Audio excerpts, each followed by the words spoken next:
Agora eu vou trazer bastidor para você aqui no 360. Olha só, você lembra daquele polêmico PL 2630, que acabou ficando conhecido como PL das fake news e repercutiu bastante nas redes sociais, entre os poderes, quase foi votado, mas acabou não avançando na Câmara dos Deputados? Então, eu trago a apuração para você que diferentes forças políticas estão se organizando para tentar pulverizar e emplacar pontos desse PL das fake news em outras propostas. E o jogo começa já nessa semana. Um projeto que veio do fatiamento desse PL e trata sobre o pagamento de direitos autorais pelas plataformas e também remuneração a ser paga pelas empresas de tecnologia a veículos de imprensa. Deve ser votado já nos próximos dias pelos deputados. O relator, o líder do União Brasil na Casa, deputado Elmar Nascimento, protocolou o texto ontem à noite e depois de se reunir na última semana com artistas e entidades patronais de imprensa para afinar ali a proposta. Ele me confirmou, hoje eu cheguei a falar com ele me confirmou que a votação deve acontecer já nessa próxima semana. A ideia do presidente da Casa, Arthur Lira, é tentar votar urgência e mérito da proposta, tudo no mesmo dia, possivelmente já na terça-feira. E em uma outra frente, que vale a gente destacar aqui, o ministro do Supremo Tribunal Federal e presidente do TSE, Alexandre de Moraes, pretende enquadrar as Big Techs e deve se reunir com o relator do projeto de lei da reforma eleitoral, o senador Marcelo Castro, já nos próximos dias. A ideia é adicionar nessa proposta a possibilidade de punições pela Justiça Eleitoral às empresas de tecnologia já a partir do pleito de 2024. Mas, para valer a tempo das próximas eleições, essa proposta precisaria ser aprovada até um ano antes do pleito. Esse projeto de lei complementar começou na Câmara dos Deputados, foi aprovado em setembro de 2021.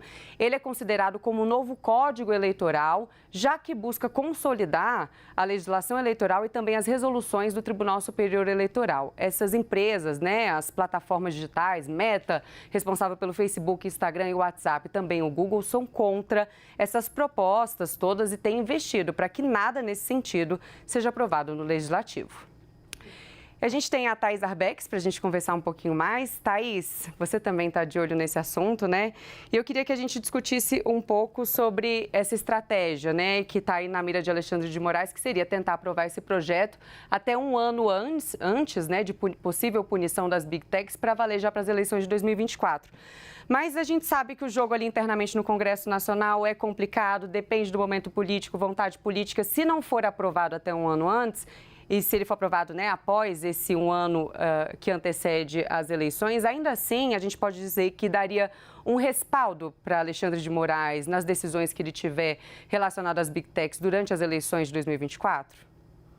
Tainá, é exatamente isso. Você toca em alguns pontos que são bastante interessantes.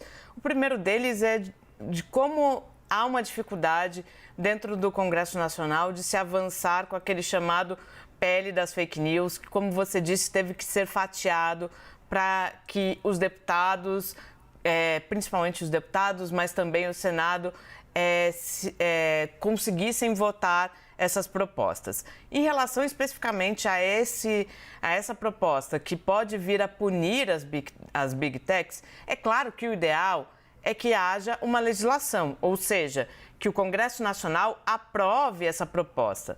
Mas, do contrário, qual é o cenário que a gente pode imaginar e pode apostar? É que, no fim das contas, o TSE, se não tiver ali uma legislação respaldando um ano antes, ou seja, até outubro aprovado esse projeto, o TSE trabalha com as suas regulamentações. É assim que funciona e é assim que acaba funcionando sempre. É ruim, porque aí a gente está naquele debate que tem se intensificado nos últimos anos, que é a judicialização da política, ou vice-versa, ou a intromissão do judiciário na política. Por quê? Porque o Congresso não consegue avançar nesses temas que hoje são caros para a Justiça Eleitoral. A gente sabe que há uma dificuldade das Big Techs de fazer um monitoramento tão de perto, mas eu estava até relendo, quando você me falou que a gente ia tratar desse assunto, relendo os posicionamentos do ministro Alexandre de Moraes, e ele tem sido bastante duro em relação a isso, Tainá, dizendo que hoje em dia, por exemplo, as Big Techs já conseguem punir ou excluir conteúdos que dizem respeito, por exemplo, à pedofilia.